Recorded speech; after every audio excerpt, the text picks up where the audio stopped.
Before we will start studying with Rabash, let's read a preparation excerpt by Rav. Rabash was very concealed. When you hear me, I pressure you, I put pressure, I demand, always like this. I give you no rest. But he was like a kind grandfather, good, gentle, explaining in a comfortable way.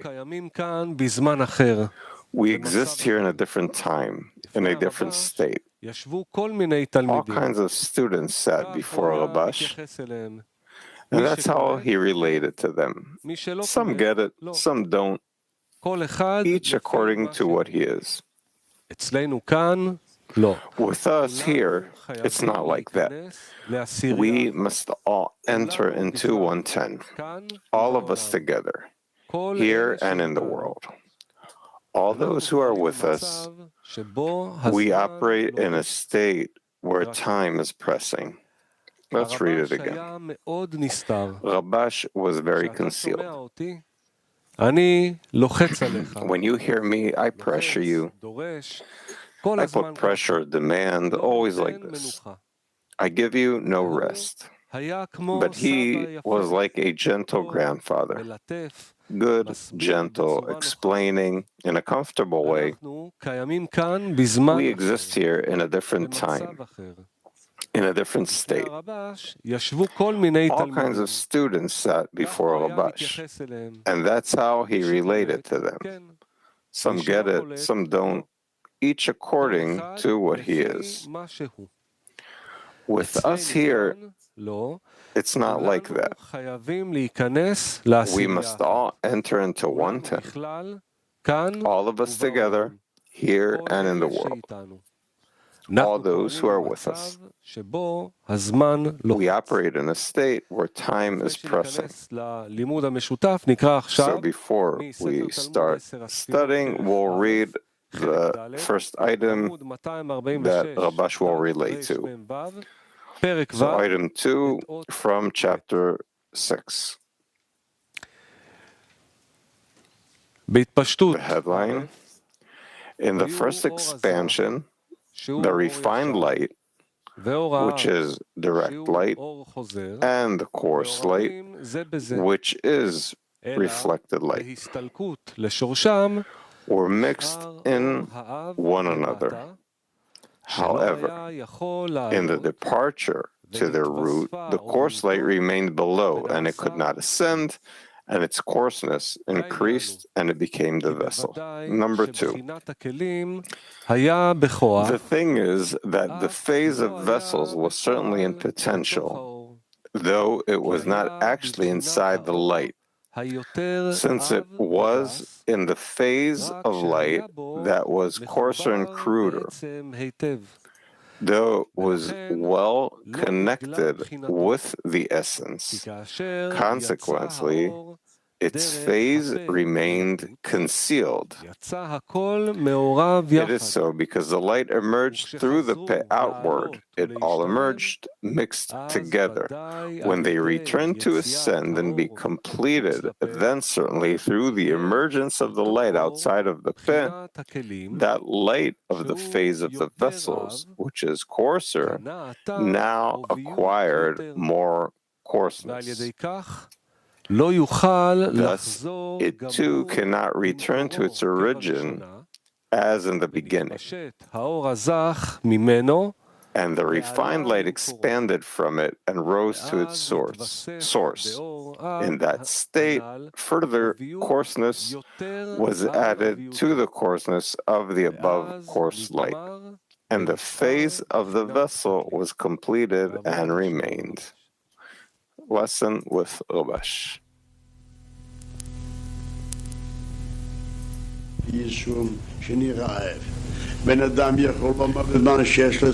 Because I'm hungry, a person can say when he has a big meal, even more,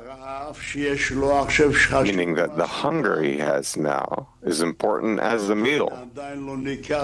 If so, you still don't understand that hunger means suffering, for instance. But there's also a third discernment in reflected light. Meaning, after the screen refines and loses its force to overcome,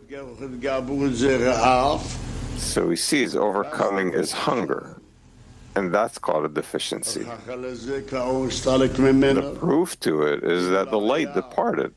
If there was no light on that degree, why did the light depart? Because now it's in a deficiency, in lowliness. So we have to understand the three phases of reflected light. In the Rosh, where there still is no difference. In the Guf, there is a difference, but it's not really obvious. And when the refinement of the screen drives the light out, that's called lowliness and a deficiency, and we'll understand that later. So in number 7, when they returned to ascend and be completed, then certainly through the emergence of the light outside the peh,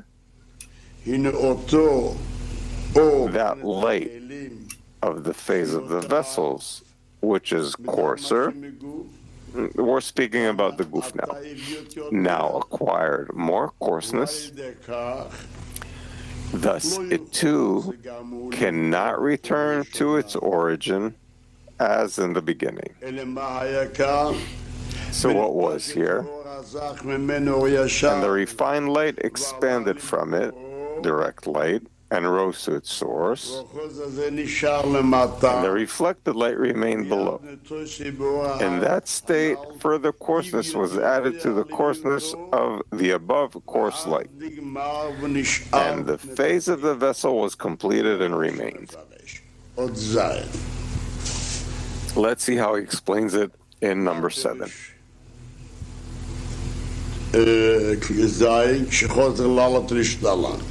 When they return to ascend and be completed, then certainly through the emergence of the light outside the peh, that light of the phase of the vessels, which is coarser, now acquired more coarseness. It means that its coarseness is regarded as demerit and lowliness. The quality of judgment included in it, while it is in the Rosh, is apparent.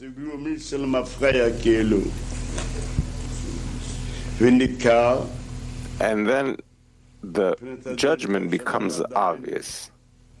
Meaning, what is regarded as the light of departure and judgment until now, before the direct light departed by the refining of the screen, it was not apparent because of the importance of the extension and clothing that the reflected light performs. However, now that the direct light has departed and expanded from it, the quality of judgment in it has appeared. That's also difficult. Why? If the reflected light would remain as before, would the light depart? Now it can overcome to be received only in order to bestow.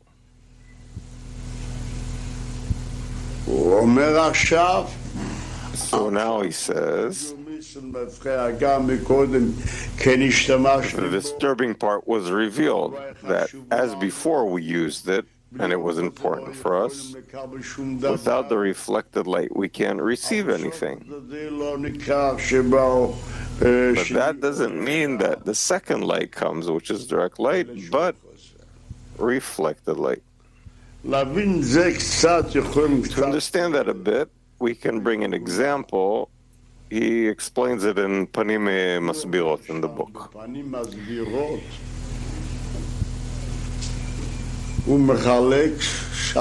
He divides it into 3 lights.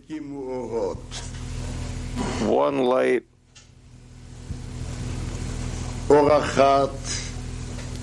is called the light of Chokhmah,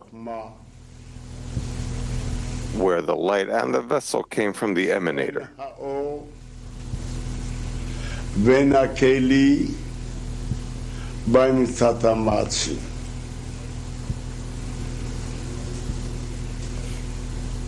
אור השני הוא אור הבינה. In the second light, the light of Binah, the light came from the emanator, but the vessel came from the emanated being, from below.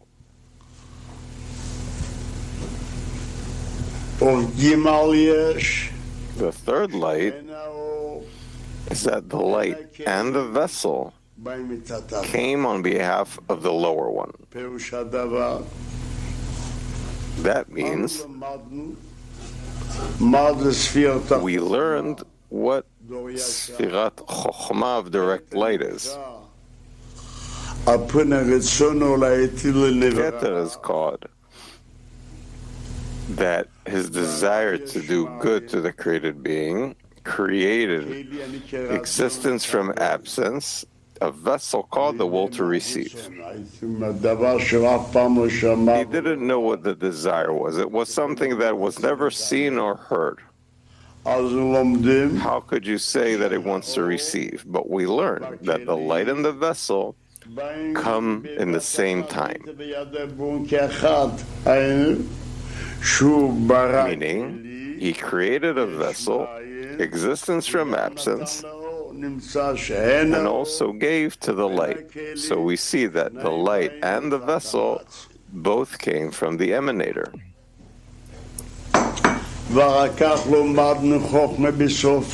Afterwards, we learn that in the end of Chokhmah, after she felt that she is a receiving from the emanator, and the nature of the branch that wants to resemble the root, that's why she doesn't want to be a receiver. She wants equivalence of form. So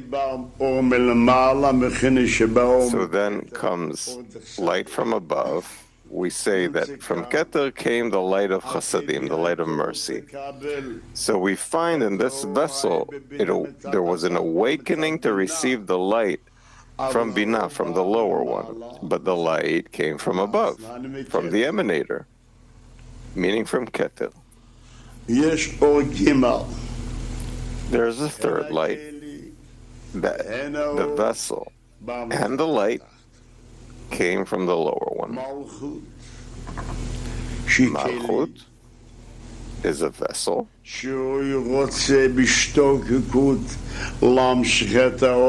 that once, by its yearning to extend the light of Chokhmah,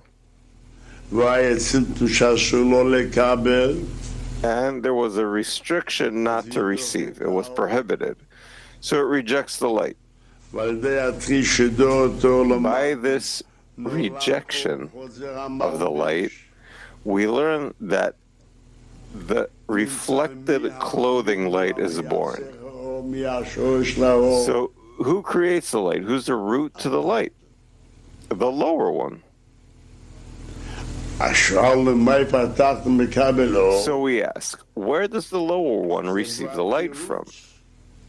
For that, we excuse it that this reflected light that Malchut has is a result of two forces. The force that didn't want to receive who? This direct light that it rejects, called rejected light. We find that this light has two begetters. That already thinks that also the light and also the vessel come from the lower one, which is Malchut. Now, if this reflected light, the one that clothes, that's what we're speaking about. This reflected light that clothes receives the light. That without this reflected light, you can't receive anything. But now, when he lost this rejecting force. So from this, that rejecting force comes from the lower one, but it was there even before from the lower one. This is what he says in the quote. However, now that the direct light has departed and expanded from it, the quality of judgment has appeared. That also in the Rosh, there was a participation of the emanated being. So in number 8 below, in order to be included in the reflected light of the Rosh, like the direct light. So in Or Yashar, the direct light, we learned that it ascended to the Rosh, and a reflected light couldn't ascend to the Rosh. Quote, the reason is because this reflected light, which expanded and descended from above downward, is in complete oppositeness to the reflected light of the Rosh that stands there from below upward. What is from below upward? The lower one wants to give to the upper one. The lower one doesn't want to receive, meaning it departs from clothing, from receiving. But the reflected light from Pan below, the reflected light says, I do want to receive pleasure and joy because he wants to bestow. If so, there's no equivalence between the direct reflected light of the Rosh that came from below upward that didn't want to receive and reflected light that already does want to receive. That's why he says that this reflected light couldn't ascend above to the Rosh. That's why there's no equivalence of form in the Rosh. For this reason, they are distant from each other from one end to the other end. This reflected light remains below. Number 9, meaning, what does it say above? Further coarseness was added to the coarseness of the above coarse light, and the phase of the vessel was completed and remained. Number 9, meaning, besides the coarseness included in it, from the beginning of its formation, that's revealed now in the Rosh, it was also, meaning it is the light departure of judgment, that it was born from the force of rejection. Further coarseness has been added to it. It is so because it remained below. Now, without light, and this darkness is regarded as new coarseness that was not included in it before it expanded from above downward. What does it say here? He tells us now that the light that departed and remained below has coarseness. So we see that also in the Rosh, this light came on the phase of judgment, but there wasn't judgment because it didn't receive. So it wasn't Qadin because there was the force of reception, but now it departed. This direct light, why did it depart? Meaning, it came on behalf of judgment, from this force that it's afraid of receiving it because of its coarseness.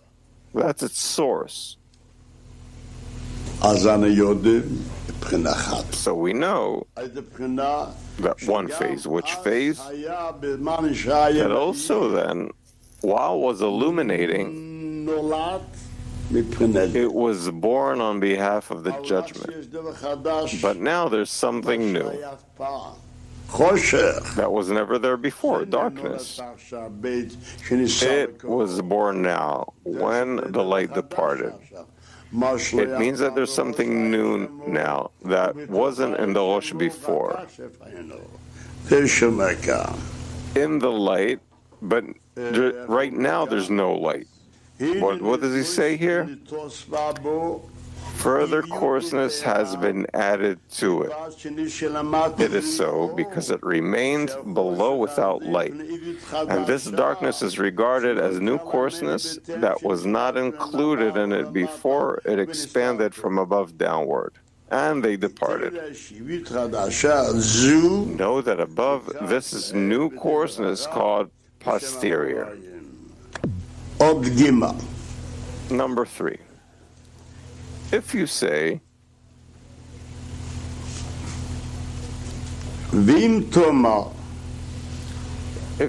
what did we learn? Why is this called a vessel? Because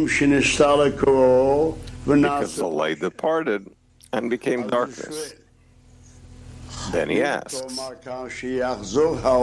if you say that when the refined light descends once more and expands in the vessel, so in the second Parzuf, the vessel will be refined again as in the beginning, and will stop being a vessel.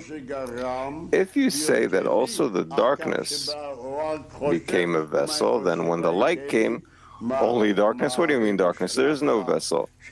So what does it gain now that the light departed? If we still don't know, he doesn't explain it. Why we need a vessel? That we knew there'd be darkness. So we understand. We give up on the darkness in order to have a vessel and be able to receive the light. So he doesn't explain it. Why doesn't he write? He doesn't explain. He only says that we need a vessel, and that vessel means that there's a bit darkness. So he asks, when the coarse light comes through those vessels, all those vessels were annulled. Student, that's not darkness. Rabash. Answer. The answer to this is that not all 10 Sefirot that rose to their source descended again. Rather, only the lower 9 descended, and the highest one, namely Keter, that was shining in Parzuf Gelgalta, always remains with the emanator. By this now, it is the light of Chokhmah that returned to clothe in the vessel of Keter. This is likewise in all the other Sefirot. And now the vessel can receive from it the diminished light from what they had in the beginning. So what's written here? When the light of Chokhmah in the vessel of Keter, there was darkness in the vessel of Keter. It didn't have its own light. When the light of Binah comes to the vessel of Chokhmah, the vessel of Chokhmah remained without its light. So even when the light started illuminating afterwards, there was already a deficiency. That's called that a vessel remained. Why do we need this? He doesn't say. Clear? Let's read below. Number 10. Because once a direct light expanded in it once more and was limited inside its coarseness as in the beginning, you find that the measure of coarseness draws a greater light.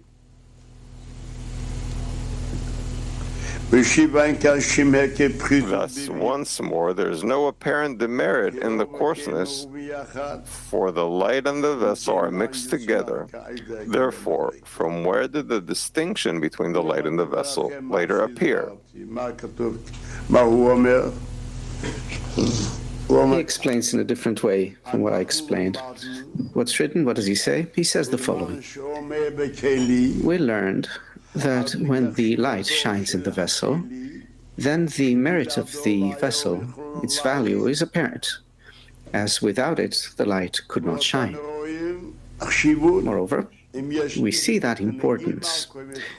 If there's coarseness of phase 3, the degree of Chokhmah 2, a smaller degree, then we see that there is merit to that coarseness. The more coarse, the more valuable. If so, it's not apparent in the vessel that it is inferior. There's no demerit. This is what he interprets here. So, what does he say? What's written above? Item 20. By this, we find that it is the light of Chokhmah that returned to clothe in the vessel of Keter. Below, 20. It follows that each Sefirah is deficient of the filling of its appropriate illumination. For the light of Chokhmah does not fill the vessel of Keter, and the light of Binah does not fill the vessel of Chokhmah, etc. Thus, each vessel is left with some measure of coarseness that does not clothe the light. Since the excessive coarseness, which is called darkness, as we learned, that it had acquired during the first departure, has not stopped there. Hence, there is a great need for the light in the vessel, which remains apparent. He learns it differently than what I explained. This second form he explains as following. The question is, he brings a question, so there needs to be a point to the question, and we see that the more coarse it is, the more valuable. So how can I say that the vessel is inferior? Is regarded as demerit? Answer. But the new coarseness that was added afterwards due to the darkness, that remains in each and every Sefirah. Therefore, this darkness is apparent. That's what he explains. Let's start with item 4. Here, the title is The First Expansion of Akudim, which is called Partzuf Galgalta. Emerged only in the phase of Nefesh. 4. Know that they all emerged as mere Nefesh. We need to remember, what are we talking about now?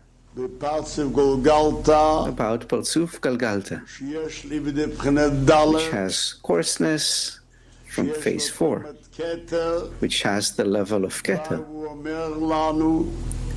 So he comes and tells us that he has only Nefesh. Student, you could say that it's the first expansion was a very refined light. This is the meaning of the verse, quote, "The Lord has sworn by himself," end quote. For Atzilut is called Nikudim, as we have said. And he who is called Havaya has sworn by he who is greater than him, which is the world of Akudim, that emerged as mere Nefesh. And he brings evidence from the verse. Delve into this and see how deep his thoughts are, as even the highest, the world of Akudim, is merely the phase of Nefesh. Item 30.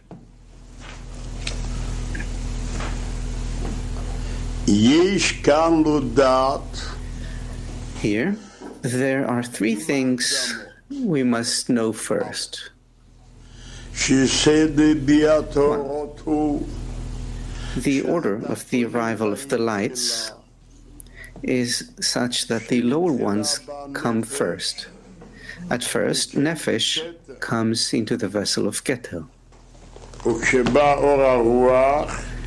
And when the light of Ruach comes into the vessel of Keter, and when the light of Ruach comes into the vessel of Keter, Nefesh descends to the vessel of Chokhmah, and Ruach clothes in the vessel of Keter. And when the light of Neshama comes into the vessel of Keter, meaning any light that comes into the vessel of Keter. Ruach descends to the vessel of Chokhmah, Nefesh into the vessel of Binah, and so on, likewise, until Yechidah comes in the vessel of Keter, and Nefesh in the vessel of Malchut. And this is clear. We talked about it a lot. 2. Another introduction. So, if we say that in all the lights that emerge from Nefesh, how can we say? We say that there's Naran Chai of Nefesh, Naran Chai of Ruach, but there's no more than Nefesh, even in Ak. And, of course, all the lower degrees as well. So, second introduction, 2. The measure of the light depends on the number of vessels that the light has. If it has, this light, one vessel, it has only Nefesh.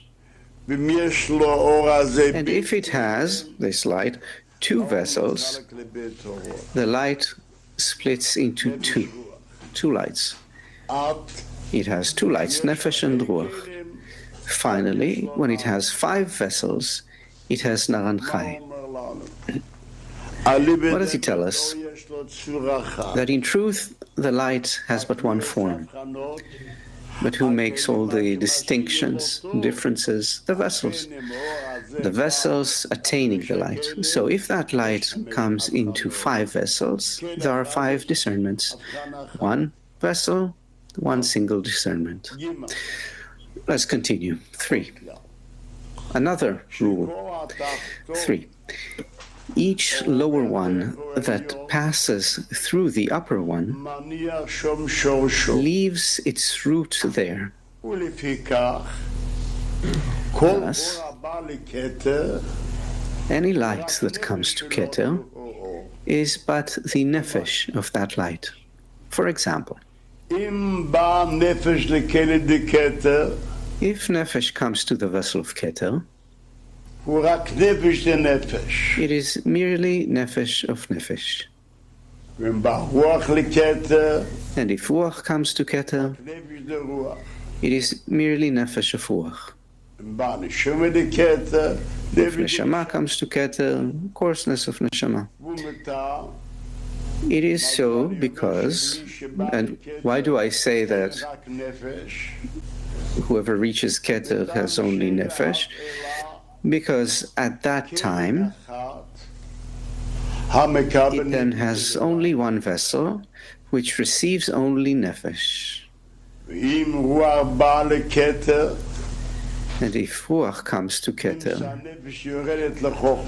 and Nefesh descends to Chokhmah, you find that she has left her root of Nefesh in Keter, and it shines the face of Ruach of Nefesh to her. In that state, Nefesh has 2 vessels, Keter and Chokhmah. So, the light comes. How many does she have? Nefesh, Ruach of Nefesh. Similarly, when the light of Neshama reaches the vessel of Keter, it is Nefesh of Neshama. Why? Because it is a single vessel, Nefesh, which existed in the vessel of Chokhmah, descends to the vessels of Binah, the vessel of Binah, and the Ruach with the root of Nefesh, which is Ruach of Nefesh, which were in the vessel of Keter, descends to the vessel of Chokhmah. Then the root of Nefesh, which has not departed from Keter, grows into Neshama of Nefesh. And now Nefesh has Naran of Nefesh and 3 vessels. Ruach has 2 vessels. The root, which remains in the Keter, is Ruach of Ruach, and in Chokhmah it is Nefesh of Ruach.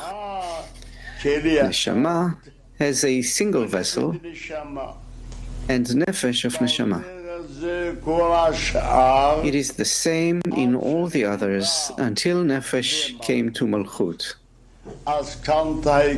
Then she acquired 5 vessels. Who? Nefesh. And has Malchut. Has Naran Chai of Nefesh. Nefesh from her own place. Student. Who has Naran Chai of Nefesh? Rabash. What? Student. Who has Naran Chai of Nefesh? Rabash. The light of Nefesh now clothed in 5 vessels. Therefore, the light of Nefesh, I recognize in it Naran Chai of Nefesh. Nefesh from her own place, in the place of Malchut, and Yechidah Chaya Neshama Ruach.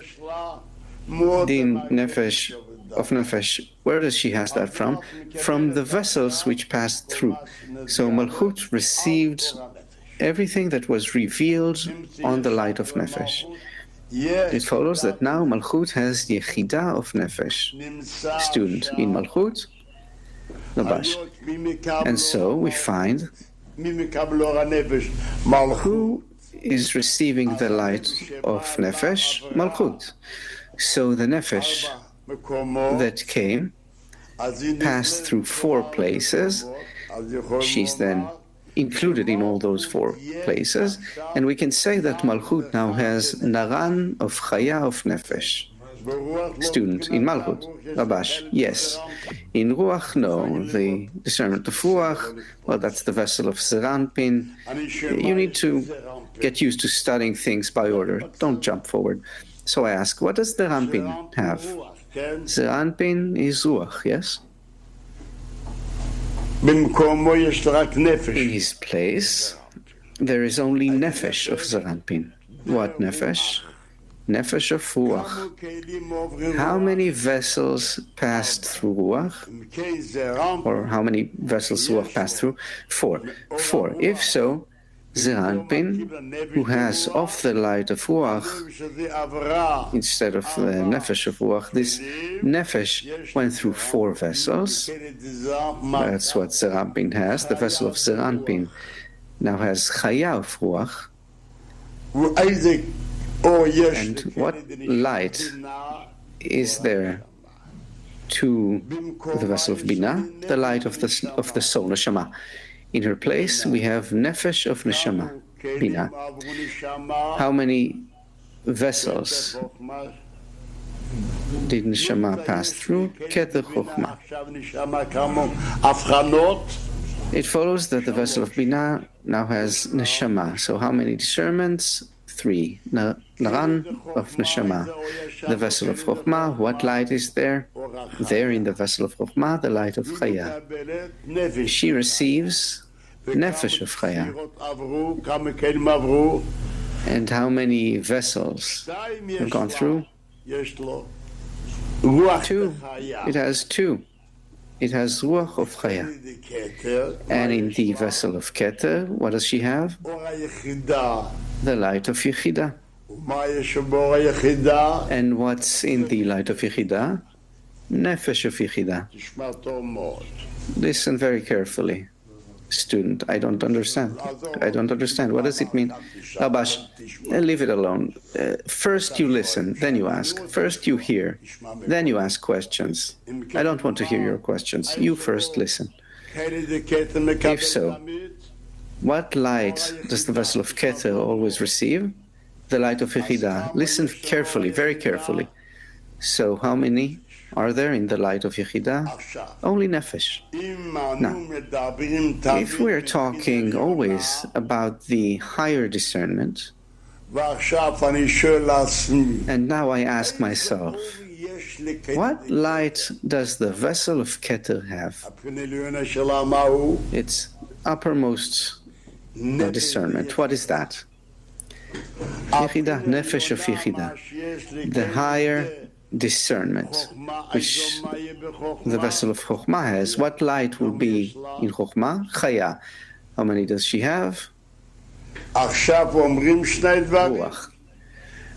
So now we say two things. What are we learning? We learn that there's no absence in spirituality. In the vessel of Keter, there's everything. What descends from it, and in Chokhmah there's also everything, in Binah there's everything. Only Malchut has just what she receives. Did you hear? Now you can ask, I want to... Okay. He asks, what is the meaning of from her own place? We say that there's a certain light attributed to each degree. The light of Neshama shines in the vessel of Bina, and the light of Ruach shines in the vessel of Zeranpin. And we say that each light came out in the discernment of Nefesh. So it follows that the vessel of Bina, which receives Neshama, how many should she receive? Nefesh of Neshama. So we say it has Neshama of Neshama, the vessel of Bina. But her own discernment is only Bina. So we need to say only Nefesh of Neshama. Given that the light of Neshama passed through the vessels above her, Keter of Chokhmah, then she has discernments from her shining there in the vessel of Keter and the vessel of Chokhmah. Therefore we say, with respect to herself, her own place, she has only Nefesh. But given that she passed through Keter of Chokhmah, she has from what's above her as well. Therefore, we say that it has a soul, Neshama. The vessel of Zeranpin has only the light of Ruach. The light of Ruach emerged only in Nefesh. So, in her own place, what did the vessel of Zeranpin receive? Nefesh, no more. Why? First, there was Nefesh in the vessel of Keter, listen, and then the Nefesh descended from Keter to Chokhmah, and then the Nefesh descended from Chokhmah to Bina, and then the Nefesh descended from Bina to Zeranpin, and how much did she receive? Only Nefesh. What do you want? But we say, given she passed through all those places, everything is then included in this nefesh, which shines. So there's a different calculation. She didn't receive in action, only nefesh, according to the order of degree. After that, what? Incorporation in the upper ones. Who does that belong to? To her own aspect. So we need to continue the next item, 5, above.